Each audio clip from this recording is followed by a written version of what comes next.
سامعین ناظرین السلام علیکم، آداب، نمستے۔ انفیکشن کنٹرول سوسائٹی کے صحت.نیٹ چینل سے ڈاکٹر حسن نواب آپ کا میزبان آپ کی خدمت میں حاضر ہے۔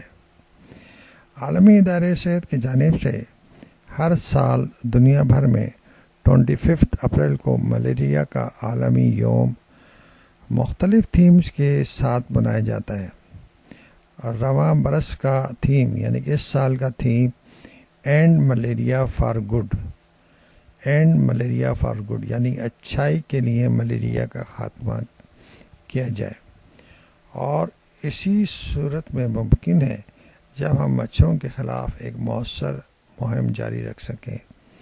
اس وقت ملیریا دنیا بھر میں صحت عامہ کا ایک بڑا مسئلہ بن چکا ہے۔ صرف گزشتہ برس دنیا بھر میں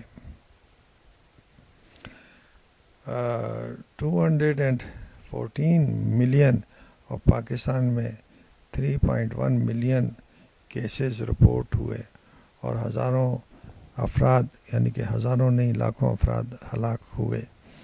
اسی لیے رواں سال میں مذکورہ تھیم کا انتخاب کیا گیا تاکہ مرض سے نجات کے لیے اس ضمن میں شعور آگاہی پیدا کی جائے۔ ملیریا کے بارے میں کئی مضامون آپ کی خدمت میں پیش کیے جا چکے ہیں، اور اس کے بعد اس وقت بھی ہم ڈاکٹر مبینہ آگبوٹ والا کے مضمون سے استفادہ حاصل کرتے ہیں، جو کہ جنگ سنڈے میگزین کے ہیلتھ سیکشن میں شائع ہوا۔ اس کے بعد ہم آپ کو مزید معلومات اگلے مضمون میں دیں گے۔